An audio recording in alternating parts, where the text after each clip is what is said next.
Hi everyone, this is Arpat from StarPath Academy. Today I have a very special guest on. His name is John and he runs the YouTube channel Velebit Mountain Man. His channel is dedicated to good food, good drink, and good friends. A link to his channel will be provided in the description. John, welcome to the channel. Thank you, Adpad. Thank you for having me.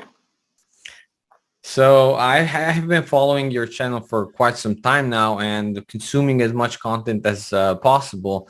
You are truly dedicated for good food or to good food because you smoke meat, you cure your meat, you prepare Eastern European style foods, beautiful goulash you had the other day or the other week.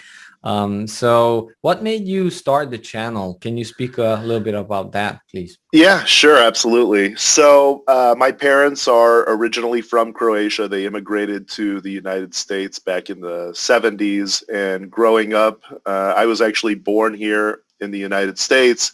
But growing up in an Eastern European family, we always had food was pretty much the center of our culture and of our life, right?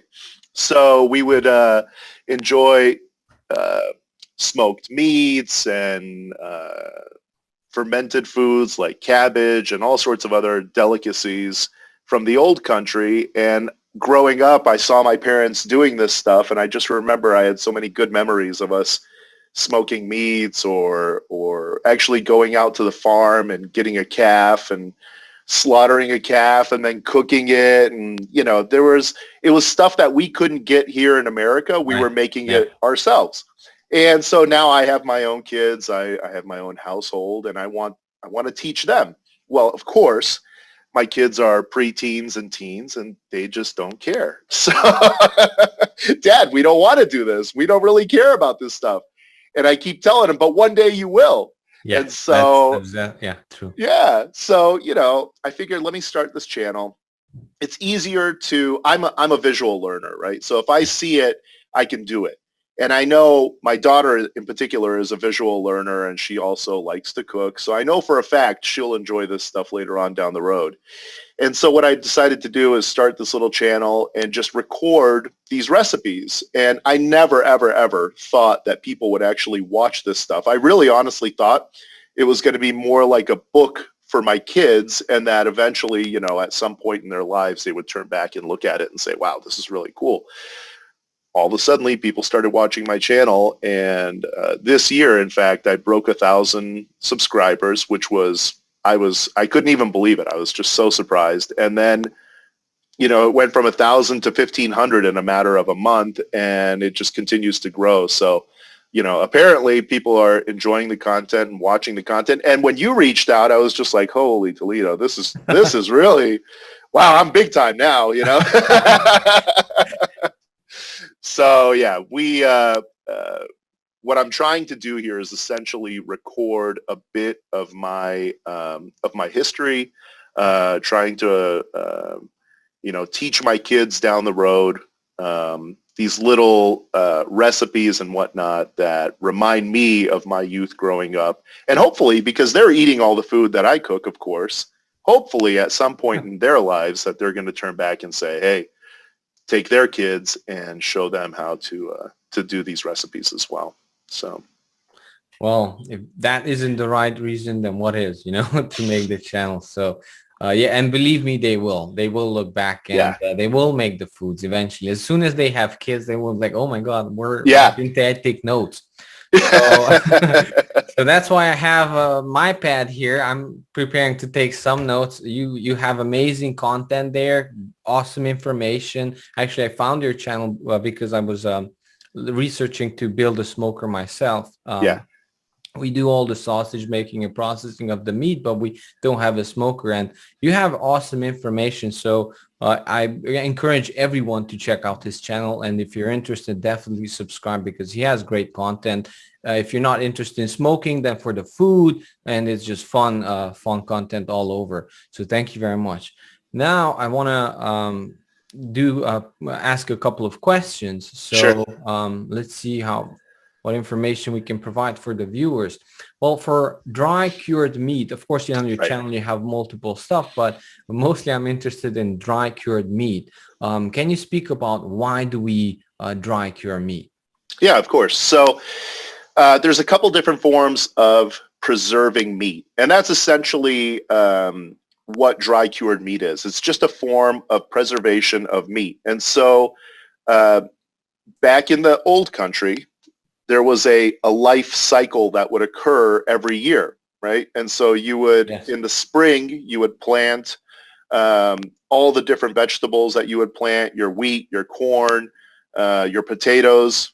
In particular, the region of Croatia where my parents are from, we're known for our potatoes, and I love potatoes. But Same, my family in the Carpathian Mountains. yeah, It looks like we have a lot in common. But yeah. go ahead, please continue. Yeah. So there was a life cycle that occurred on a farm in a year. And part of that process was raising hogs, and the hogs would then get slaughtered in the fall. And that was too much meat for any family to consume in a short amount of time. So uh, over time, historically, people figured out ways to preserve the meat so they could use it in the winter months and into the beginning of spring. Otherwise, they wouldn't have had any protein to eat during that period of time, other than milk and possibly eggs. So we, as a culture, started smoking and curing meat, and there was really only two forms of curing meat that were done. It was dry curing and wet curing, right? Right. Yeah. So dry curing is everything like prosciutto, dry cured sausage, pork loins, pork shoulders, and wet curing. So the difference between the two, dry curing is never cooked in the beginning to preserve the meat. Wet curing typically is brined in a solution of salt water and possibly sugar, and then it gets smoked at a high temperature.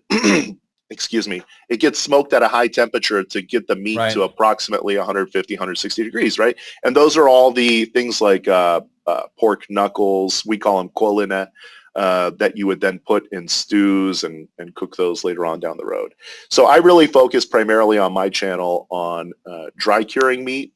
That's what we traditionally did in the old country, and that's just the taste that I grew up with. So, from a historical perspective, this is just part of an everyday life cycle with people in those regions of Croatia, Romania, Hungary, all over the place, all over the Balkans and Eastern Europe. This was something that was done every year. And this is actually, this was when families got together. They would slaughter the pigs. They would drink a little wine, drink a little Slivovitza. They would enjoy each other's company. They would help each other. Then they would go to the next family member's house and do this kind of stuff. And it was a very social event. And it was a happy time, right? Yes. Yep. You're slaughtering a pig. You're ready for next year. You actually have something that you harvested, and you know you're going to survive the winter. Yeah. Right? Yeah. So Right. yeah, and that's really why we do that, and just the tastes and whatnot are Absolutely. Nothing, for fantastic. me at least, nothing tastes better than dry cured smoked meat. Yeah. So that's just me, my taste buds, but absolutely true. One of my Patreon subscribers asked me the other day, like, can I share like a Christmas or pre-Christmas good story, and like all these memories I have is always like pre-Christmas, a couple of weeks before Christmas. If we, by that time, if we could have saved enough money to buy a pig, then we would slaughter it, and we would know that we would have a good Christmas because we're going to have meat. And but of course, everything on the pig, everything had to be consumed or stored, and we couldn't really rely on electricity. Right. And to be honest, the taste is so much better. So that's what we would do. Right. We would dry cure and smoke meat. Yeah, perfect. So how long will the meat last once dry cured? Of course, I know if different processes is different time and different cuts different time, but can you give an average, like maybe 2 or 3 cuts, and or maybe what you do, how long does it last? And Sure. then how does it how long does it last? Open air, vacuum sealed, Yeah. refrigerated, frozen, and so on. Right. So historically, again, this was a 1 year life cycle, right? So Right. you Yeah. would make something, and it would be consumed within the year or the next year. So the bigger Yeah. cuts of meat, like the hams, or what we call the prosciutto, in Yeah. Italian they call it prosciutto, those would actually take an entire year to cure. And so you wouldn't even start eating those until the spring, summer, fall of the following year. So historically, or actually rather I should say traditionally, there's certain cuts that will last longer, open air, and there's other cuts that need to be consumed a little bit faster. Now, Absolutely. Yeah. today,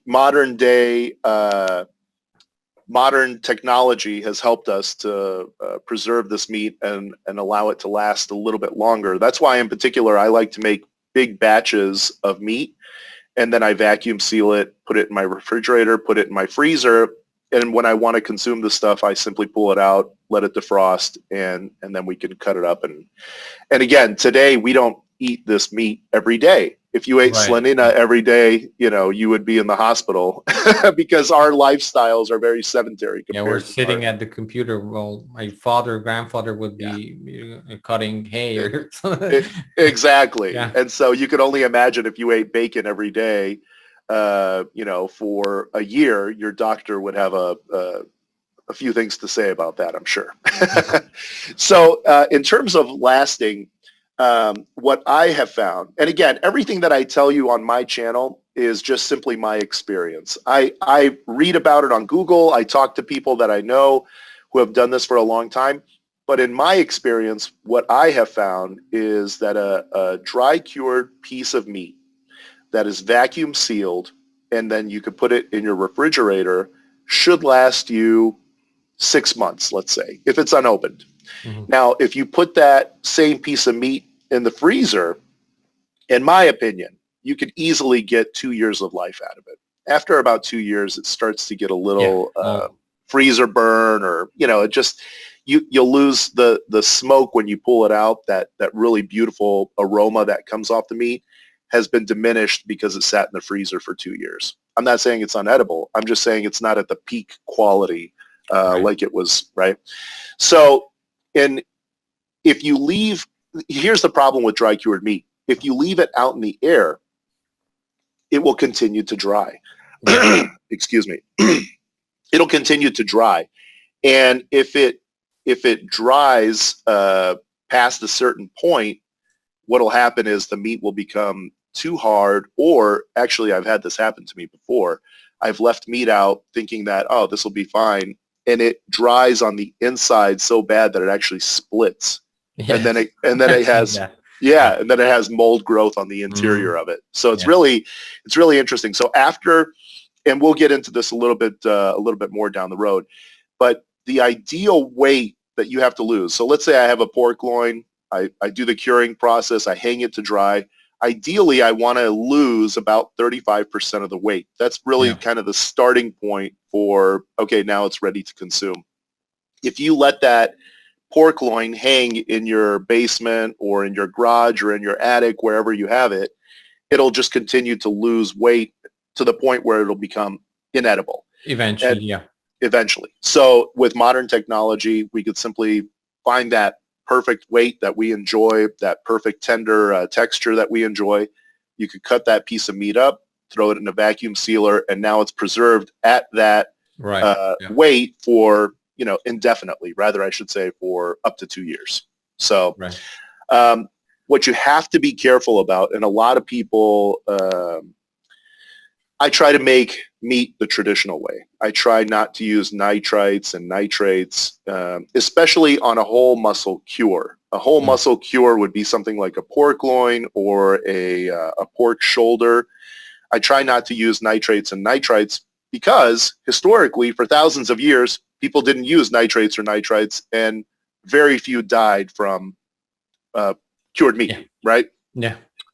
So, of course, food safety and the government get involved and they want you to use these chemicals, and we won't even go into that whole thing. But um, if they did it for 1,000 years, I'm pretty confident in the data over 1,000 years that, you know, it'll be safe to consume for me in today's modern age as well.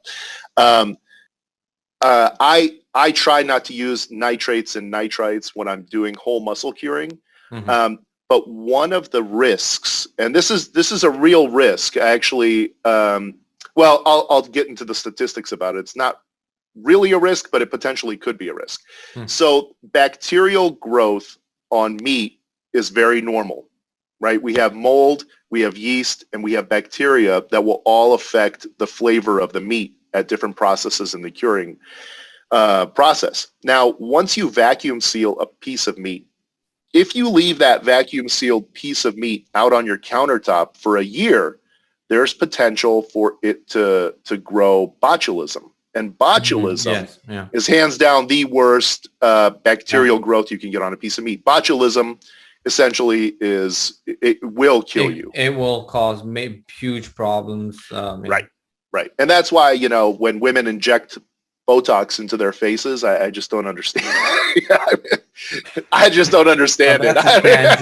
All right. Yeah. But anyhow, yeah, definitely people have to research this and Right. make sure that, you know, they have the facts right. Right. It can be a very safe process, a tasty process, and people have been doing this for thousands of years. But you have to know what you're doing, or you could cause trouble for yourself for sure. It's not something where you can, it's good enough like that, or you can just leave it there.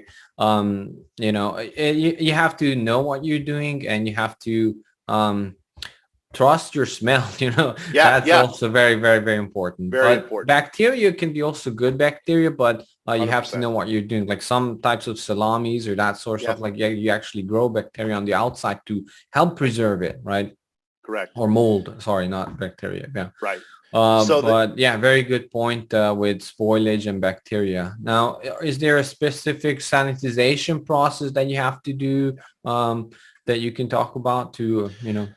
Yeah, absolutely. So anything that touches your meat needs to be sanitized. And I know I do this in my garage particularly, or in my basement, and I've had people write comments, you keep harping on sanitization, but look at the area that you're working in. And as long as it doesn't touch the meat. Exactly. I can understand and respect that. And, you know, but at the end of the day, what's important is what touches the meat. And so I use a product called Star San. It's you could buy it. I use it in my wine making, actually. And when we make wine, we sanitize. It's an acidic sanitizer. So essentially the pH on it's, I believe if you mix it with water at the appropriate ratio, the pH on the soapy water is about 2.5.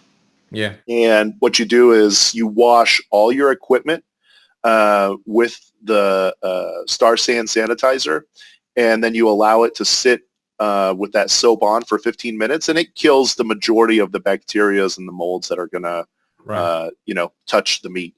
And so anytime you are, in particular at the beginning of the process, when the meat still has a considerable amount of moisture in it, anything that touches that meat needs to be sanitized. And again, you know, growing up, the old country, the old way of doing things, you know, we joked about it earlier. Well, how much salt do I add? A fistful, you know? Yeah, it's okay. They would know instantly what to do because they were always in the process. It's not like, oh, I need to relearn it. So, yeah. Right. But they also, there was no real mitigation of risk. They didn't really even think about sanitization. They would wash everything. Everything would be clean. They would use hot water, boiling water to clean some stuff off.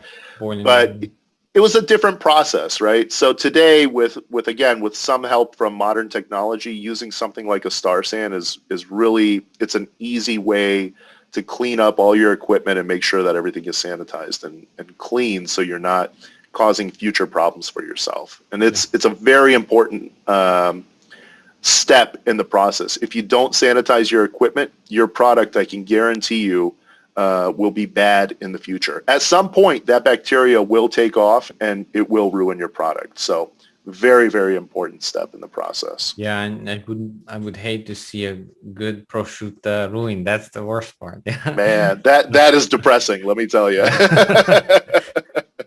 Yes, very important, very important. Thank you for bringing that for us. So, and the product is Star Sand, right? Star sand, yep. So everyone should take out a piece of paper and make notes, and then visit his channel. Perfect.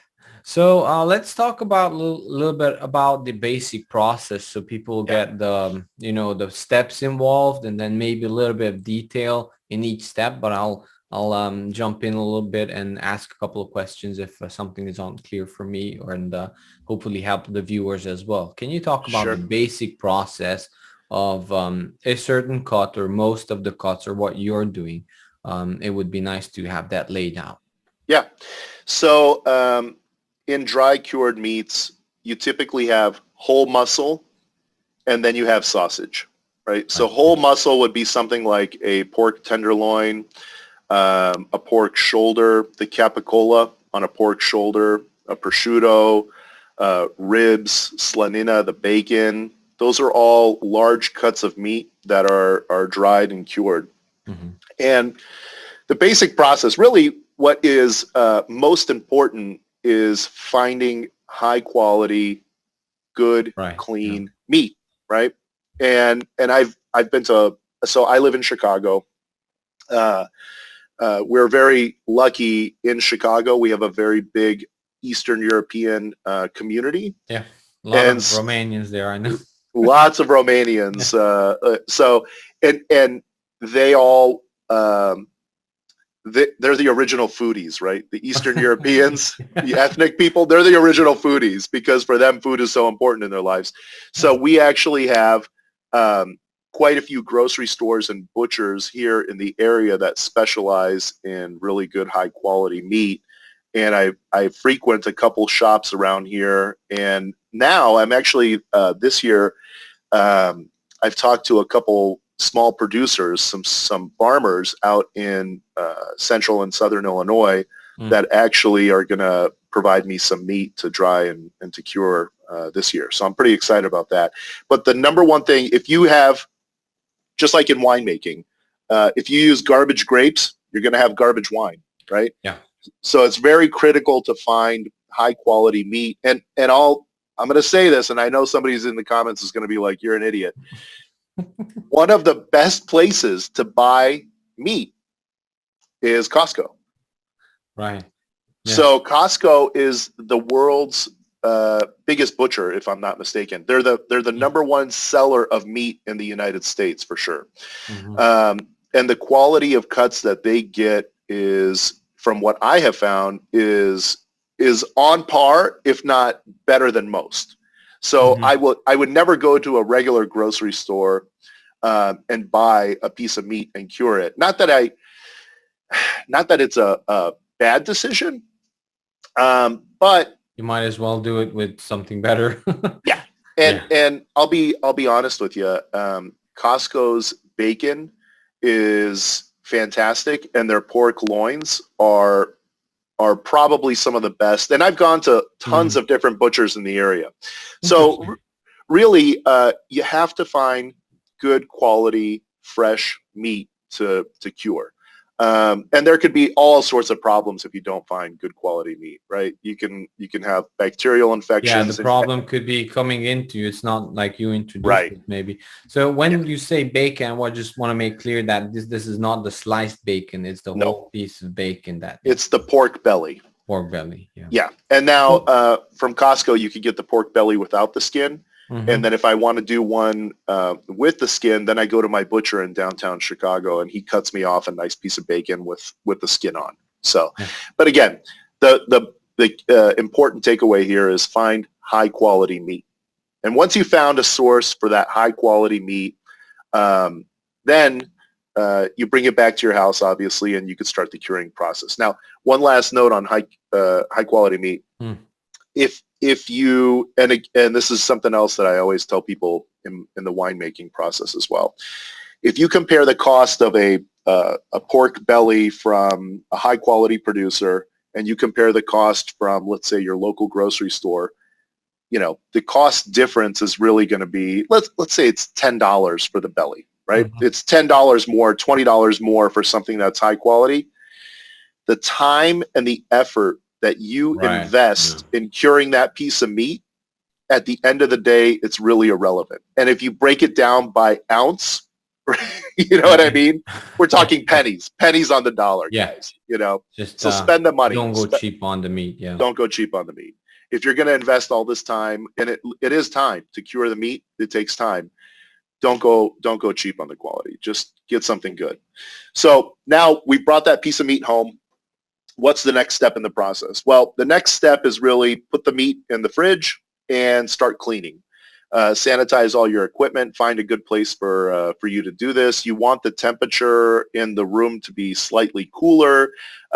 That's why I'm lucky here in the Midwest that we do this seasonally, like we talked about earlier on the farm. Very important.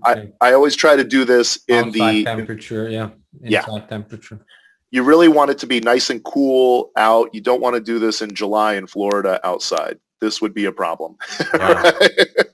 So now you've cleaned your area, you've sanitized all your equipment, you take the meat out, you wash the meat off, and get it ready. So the first thing we do is every piece of meat is going to have some bits and pieces on it that need to be removed. Now, me personally, I joke around and I take all the fat off of my loin. A lot of people like to leave the fat on. I take all the fat off the pork loins that I cure, and I jokingly call it the loin light because it's less fat on it. Especially if someone's starting out, that's definitely the better way to go because fat tissue is different than muscle tissue, and you can get away with it. But if you're starting out, I would also recommend to remove as much as possible. Right, and if you're starting out, probably the first cut of meat you should try is a pork loin because it is absolutely the easiest piece of meat to cure. So I like to remove on loins in particular. I like to move all the excess silver skin and fat off the exterior of the loin. Fat also, when you put cure on meat or salt, it has a hard time penetrating fat because fat is very, very dense. So there's actually, there's actually a picture of some cured pork belly that I sent you, and you could see on one side of the picture, the meat is slightly brown. And that's because the cure didn't penetrate through far enough because there's a layer of fat on top of it. Yes. Now the other side is beautiful and red and pink.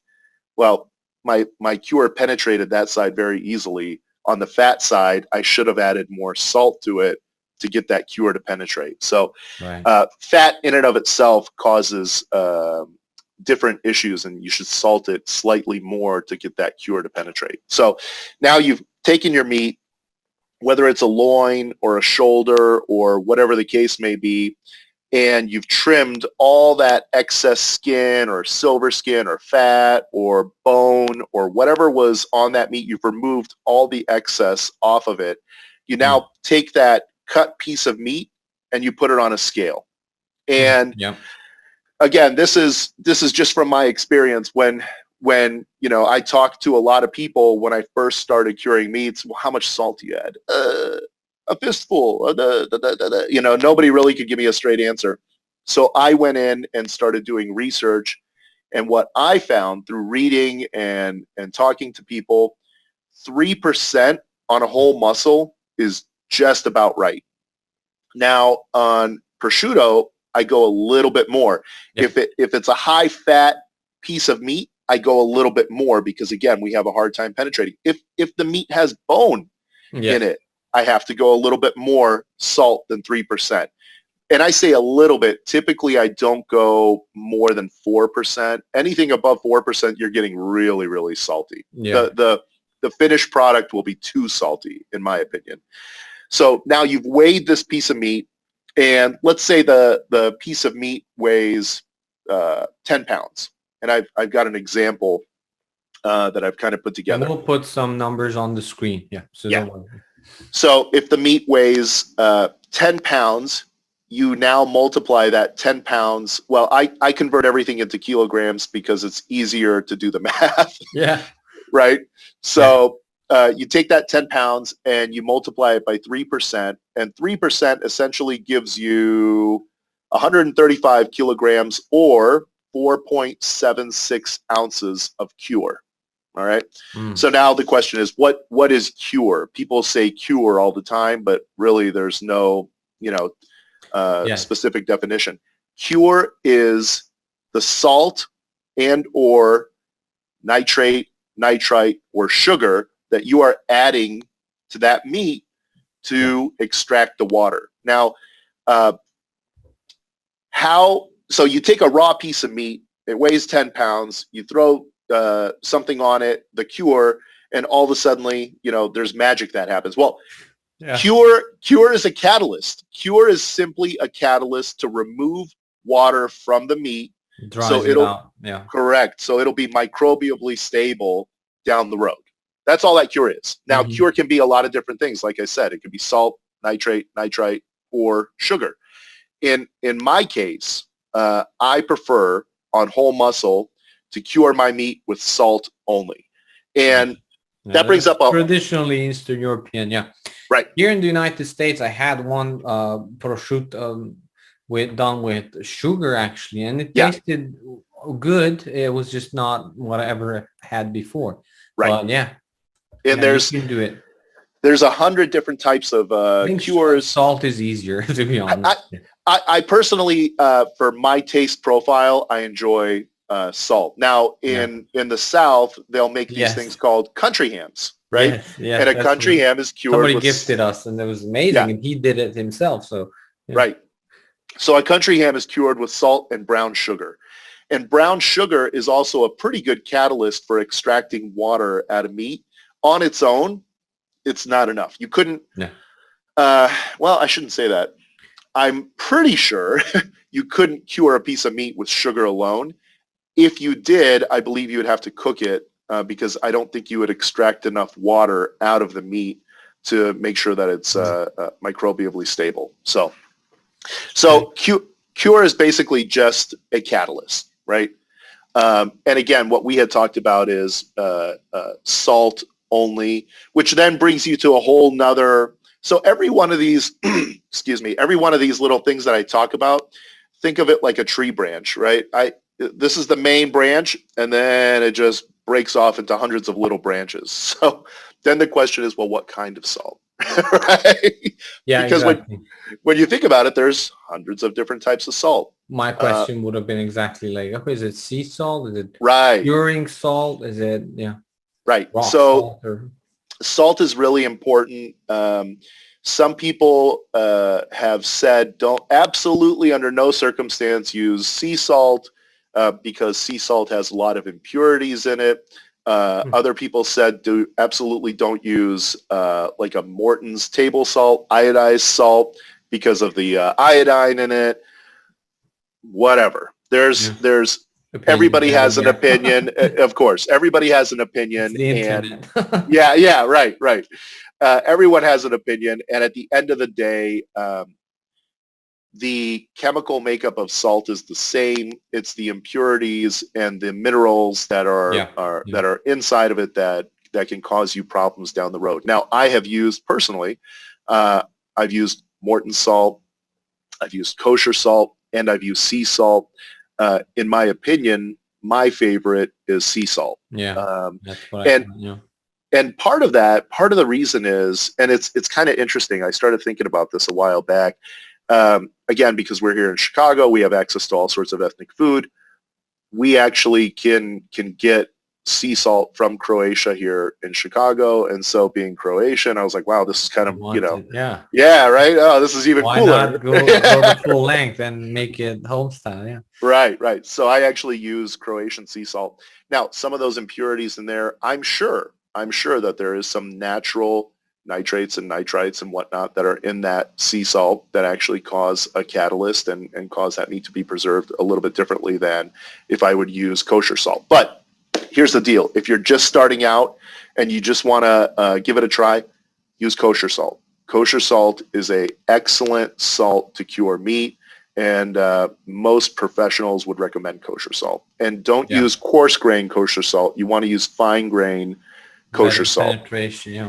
Correct. Better penetration. If you're using the big rock salt or large crystals, it'll sit on the surface a little bit too long. You want it to immediately penetrate to start extracting water as quickly as possible. Very good point. Yeah.